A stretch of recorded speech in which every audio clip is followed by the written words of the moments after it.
Muito bem. Nossa leitura proposta é Romanos capítulo 8, texto bem conhecido. Romanos capítulo 8.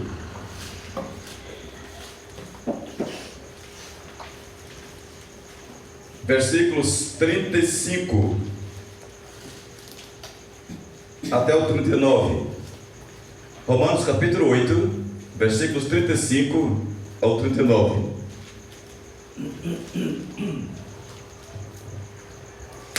Quem nos separará do amor de Cristo?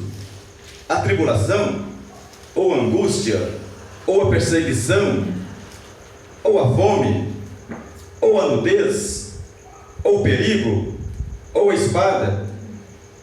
Como está escrito: por amor de ti somos entregues à morte todo o dia, fomos reputados como ovelhas para o matadouro.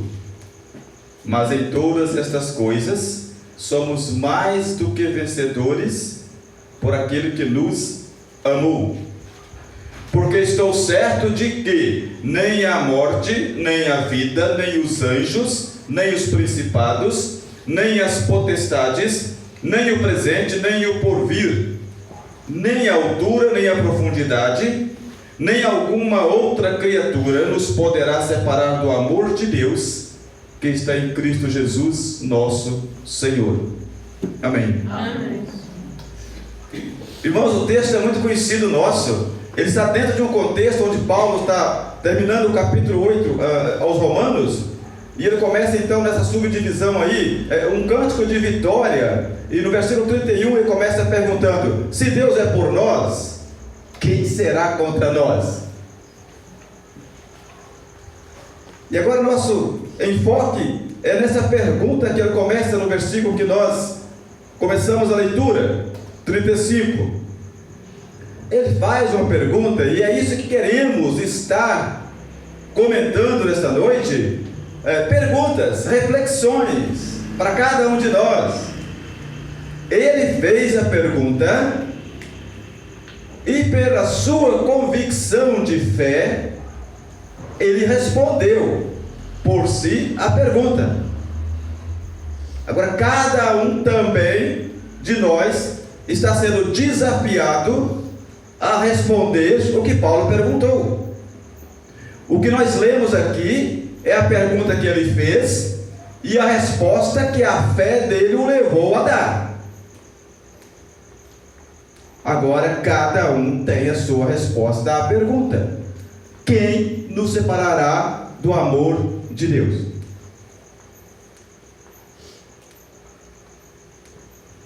Alguém quer entender que Deus amarra as pessoas, traz a força e nada tira.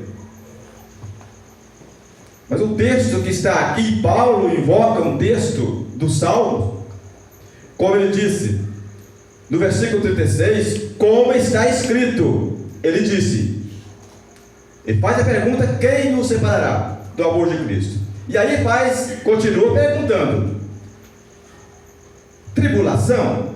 Será que a tribulação é ela que me desliga do amor de Cristo? Antes de prosseguir nas perguntas, é bom entendermos qual é, se é que conseguimos entender, mas um pouco dimensionar o amor de Cristo. Às vezes nós limitamos o amor de Cristo só aquilo de bom que Ele está ofertando para nós, nos amando, nos perdoando, nos tolerando com as nossas limitações, propondo coisas boas para nós, uma boa saúde, um melhor emprego, coisas boas que estão embutidos dentro do amor. Mas o amor de Cristo é o amor de Deus. Ele é a expressão exata do amor de Deus.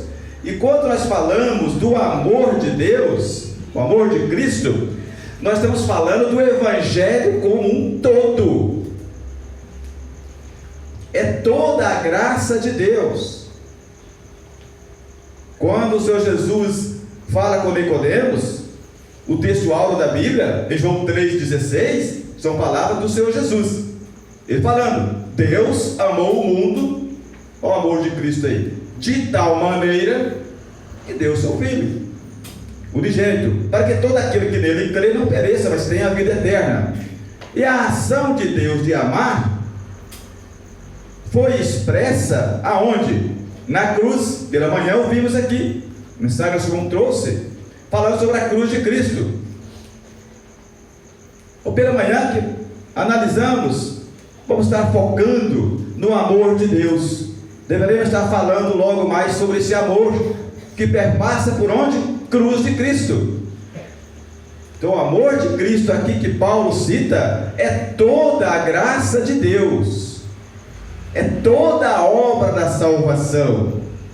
Então, ao invés de falarmos quem nos separará do amor de Deus, podemos entender, quem nos separa então da salvação de Deus, da graça que Ele trouxe a nós?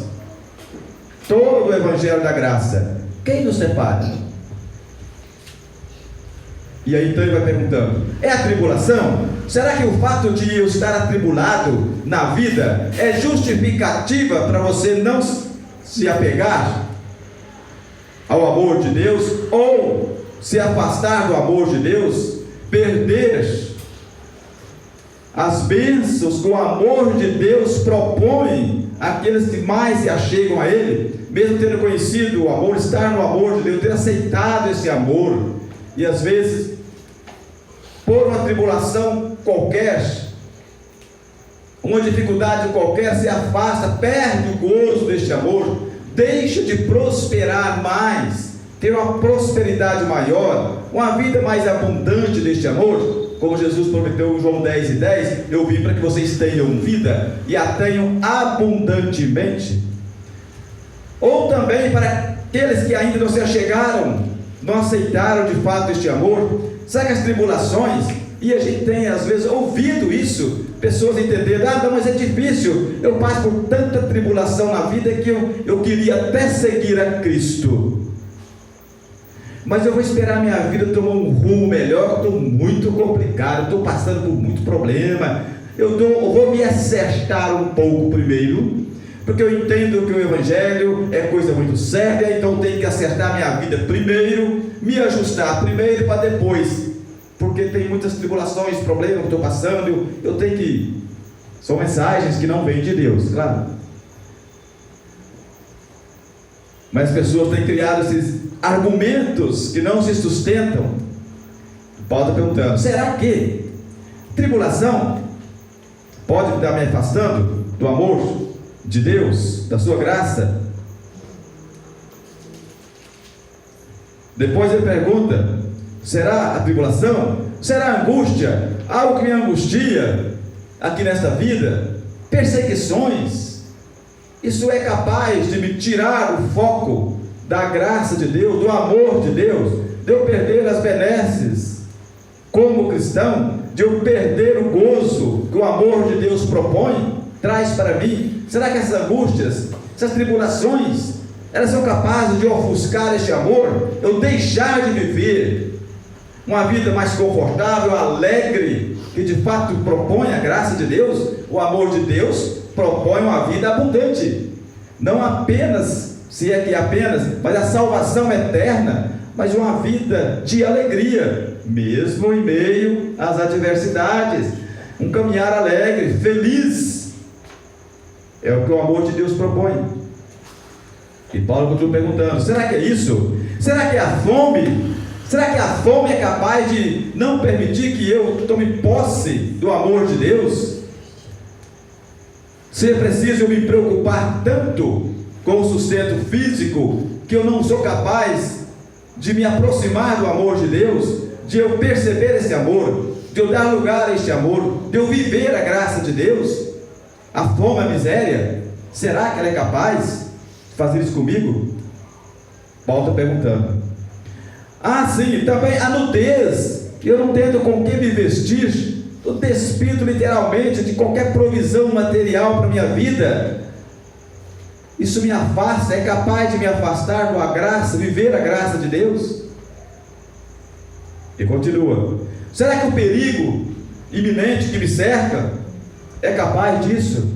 Será que a espada, aí já vai aumentando as coisas, espada, morte, que vai chegar até a mim, será que isso é capaz de me afastar da graça de Deus?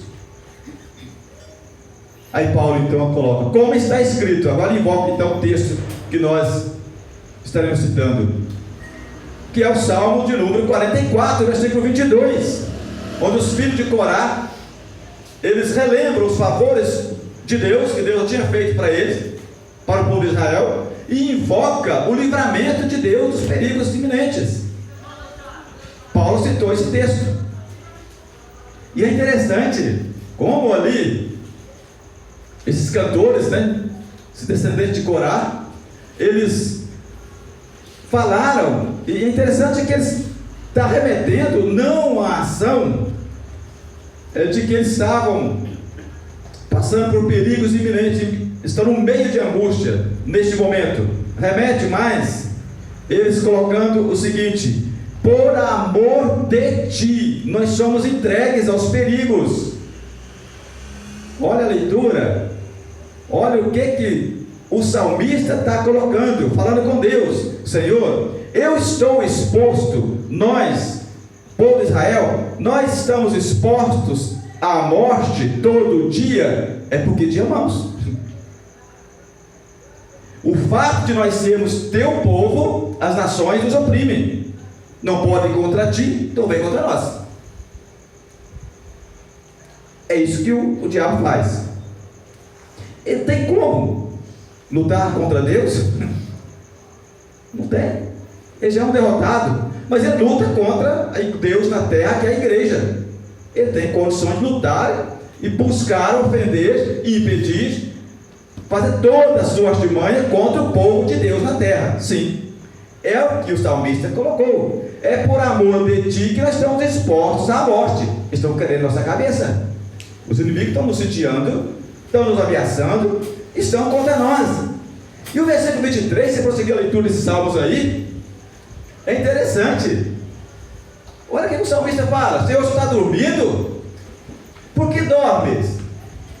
Olha só, desperta. Por que dormes, Senhor? Desperta. Não nos rejeites para sempre, Senhor. Nós estamos passando perrengue, nós estamos sendo ameaçados porque somos teu povo. Olha só. Por isso que Paulo está dizendo: o fato de nós sermos, então, povo de Deus, será que realmente estamos dispostos, pelo fato de sermos povo de Deus, a enfrentarmos todas essas adversidades que ele colocou aqui? Será que fome, tristeza, perigo, espada, tribulação, qualquer angústia que vem, nudez, qualquer problemas que vier, nós estamos dispostos a enfrentar isso por amor a Cristo? Por amor, realmente? Isso está nos separando do amor de Deus? Será? Será que muitas pessoas, por muito menos do que esses motivos que Paulo cita aqui, não têm se afastado do amor de Deus? Por coisas tão pequenas, tão insignificantes, às vezes não podemos nem citar, nem tê-las como perigos. Às vezes, quantos que por um mero prazer da carne, por um mero capricho próprio, uma vaidade, uma idolatria qualquer, algo tão banal que não implica exatamente nenhuma situação, como Paulo coloca aqui, nenhuma dessas aqui, de pessoas que não buscam o amor de Deus, ou outras que se afastam do amor de Deus, se separam das bondades, da graça de Deus, toda a graça que Deus oferta a quem está nele, em Cristo Jesus. Quantas por coisas tão insignificantes, e às vezes têm sido barreiras para chegarem ao amor de Deus. Cristo Jesus, em Mateus 16, no versículo 25, mais exatamente, ele fala: quem perde a sua vida aqui, quem está disposto a perder a sua vida aqui, ele vai achá-la. Quem achar aqui, perde. É a inversão das coisas.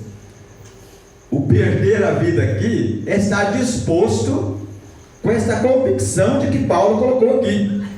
Então, por amor de ti, nós não nos importamos, porque amamos ao Senhor, então a gente não se importa em passar por tribulações A ou B ou C, não se importa, não estamos importando com isso, porque nós amamos o Senhor.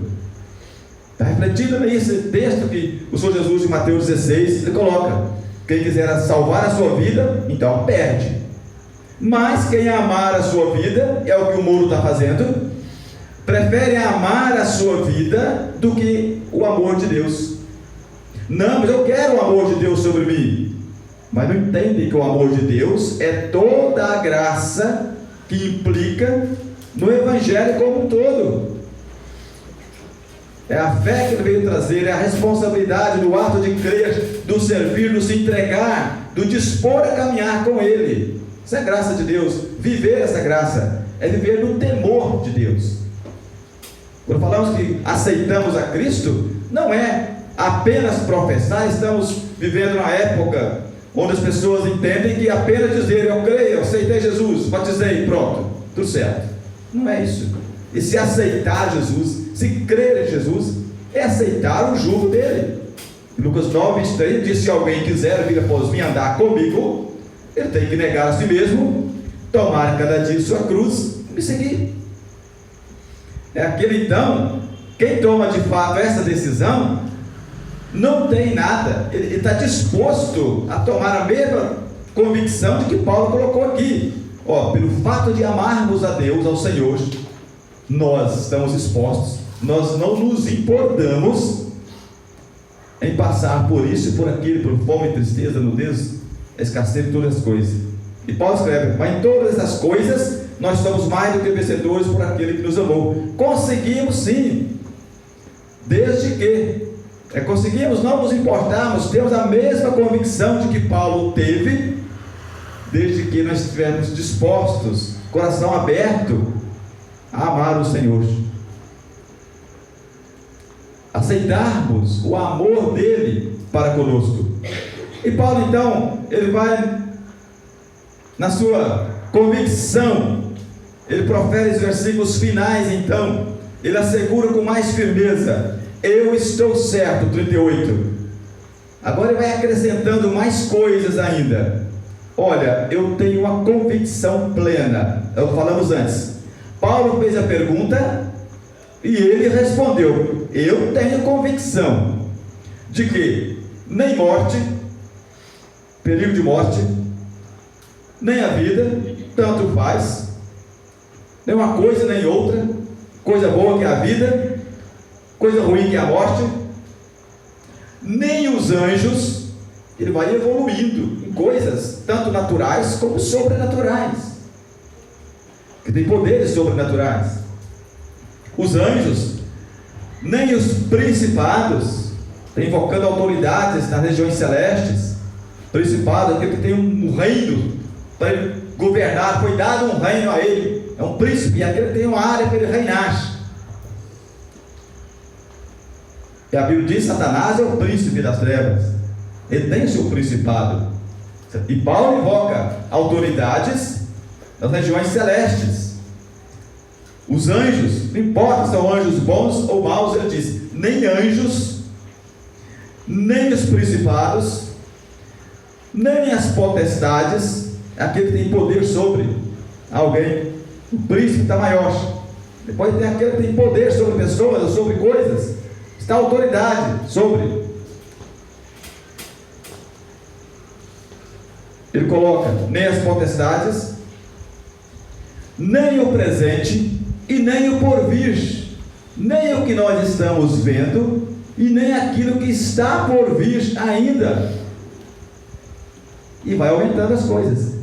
Nem altura, nem profundidade, nem para cima, nem para baixo. E depois faltou nomenclatura, ele fechou: nem outra coisa. Nenhum é pronome indefinido. E nem alguma outra criatura nos poderá separar do amor de Deus, que está em Cristo Jesus, nosso Senhor. Paulo assegurou a sua fé.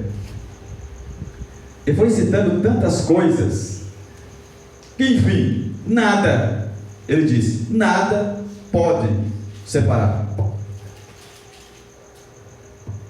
E a reflexão para cada um tem respondido como? Você não está vivendo o amor de Deus, a graça de Deus na sua vida? Por quê? O que tem te separado?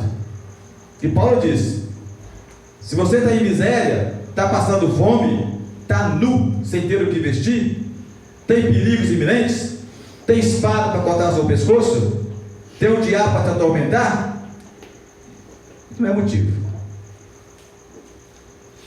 E tem muita gente colocando a culpa no diabo. Eu não sigo a Cristo, eu estou fraco, eu estou assim, eu estou fora do caminho, não aceitei a graça ainda por causa do diabo, é por causa de não sei de quem, é por causa de fulano, por causa da situação, o ambiente que eu vivo, é por causa disso, e vai colocando culpas. E Paulo dizendo, não, isso não pode separar, mas um coração duro, sim, uma mente dura, sim. Um coração fechado para Cristo separa do amor de Deus. Isaías escreveu isso, né? Parece 59, né? Quando Deus falando, o pecado de vocês, as iniquidades de vocês é que separam de mim, fazem uma divisão entre mim e vocês. Mas problemas, ninguém tem condições, argumento para dizer, eu não estou servindo a Deus, não estou vivendo a graça de Deus, é porque eu tenho familiares tais e tais, eu trabalho em um ambiente hostil, eu vivo no meio de pessoas tais, eu não tenho, eu sei o que, não tenho recurso, eu não tenho nenhum motivo deste que justifique a pessoa dizer, eu estou fora do manto da graça de Deus, eu não estou acobertado pelo amor de Deus, que isso não é motivo.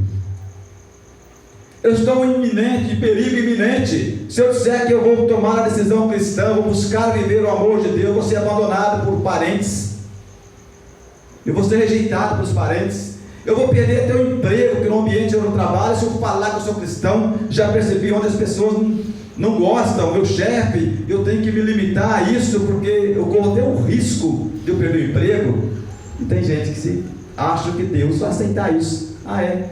Pois é, você não me seguiu porque você tinha um parente que não gostava e você ficou com medo de dizer que era cristão, e esse parente passaram a gostar mais de você, ou seus amigos, você está num ambiente difícil, eu vou relevar o seu caso. Isso não existe.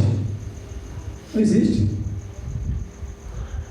Não é motivo, não tem motivo para nós vivermos, como cristãos, vivemos também a mendigar a graça de Deus. É isso. Mendigar a graça de Deus é viver uma vida cristã muito frágil, muito opaca, dizer assim, sem alegria, e justificar por isso ou por aquilo. Não tem, porque Paulo diz, não tem nada que deve me separar do amor de Deus. Nada deve me separar. E aqueles que não estiverem amparados debaixo do manto do amor de Deus, que é o Evangelho, a graça de Deus, quem não estiver vai ter que encarar a vingança de Deus. Que Deus tem a vingança.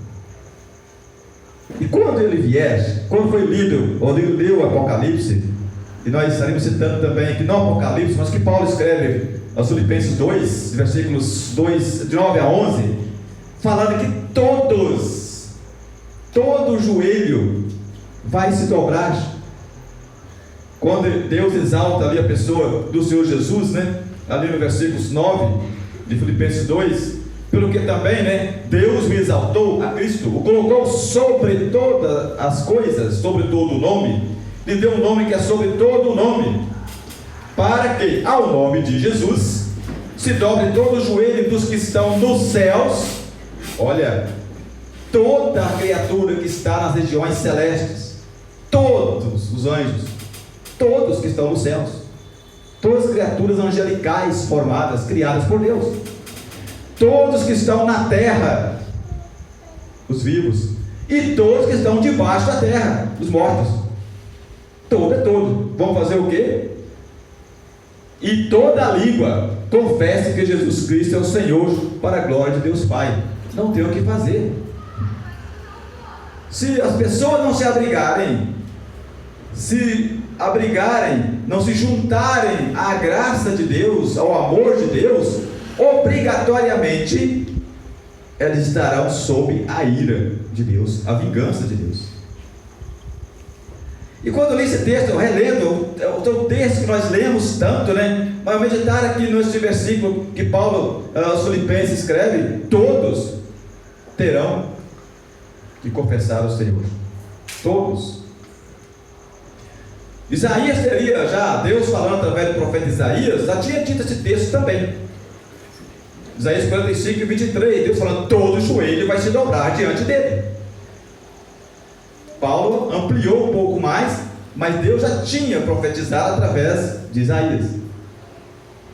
Todos vão se comparecer diante dele. E aqueles que estiverem fora do amor de Deus, que é a graça de Deus, que é através de Cristo, fora de Cristo, que é a expressão do amor de Deus, terão que enfrentar o juízo dele. E quando lemos esse texto, então, nós podemos refletir o quê? O inferno, o tormento eterno, será um lugar de habitação de todas as pessoas crentes em Deus. Soa estranho para você? Depois que você lê esse texto que nós lemos agora, que Paulo escreve, toda a língua vai confessar que Cristo é o Senhor, mas não é para salvação. Então, elas vão confessar que Cristo é o Senhor, e serão lançadas, os perdidos, no inferno. Então irão todos crentes em Cristo. Os que já morreram vão ressuscitar e vão confessar Cristo, não para a salvação, é para estar debaixo da ira e da condenação de Deus. Por isso que podemos concluir com muita clareza: o inferno será habitado eternamente por pessoas crentes, todos crentes, não cristãos. Cristãos, os que estão na graça, receberam o amor de Deus, se apegaram a Cristo. Crentes que terão que crer. As pessoas podem descer ao túmulo dizendo que não creem em Deus, com corações duros, não creem em Cristo, não creem, e vão descer, mas vão ressuscitar e dizer: creio. Tem que confessar, não há o que fazer. Por isso que pode se afirmar, lá no inferno será habitado completamente por todos crentes. Mas o diabo, o que mais crê? O diabo escreveu isso, ele crê em Deus, sabe quem é Deus, sabe do poder de Deus. Toda língua há de confessar que Jesus é o Senhor. Irmãos, essa reflexão é para estarmos, quando Paulo disse: quem nos separará do amor de Deus? Será que tem justificativa? Será que alguém então pode estar justificando? Eu estou fora da graça, eu estou fora do manto do amor de Deus, é por isso, é por aquilo. Não tem. Qualquer coisa que citar não se justifica. O que justifica é o coração duro. A responsabilidade é da pessoa. Eu aceito, eu quero essa graça para a minha vida. Deus não empurra a porta. Em Apocalipse 3 e 20, quando o Senhor fala ali às igrejas, mas reflete, podemos estender a qualquer pessoa. Fala a igreja ali. Mas podemos e devemos dizer a qualquer pessoa que se fecha para o Senhor. Ele disse: eu estou à porta e bato. Se alguém abrir a porta, eu entro. Se não, não entro.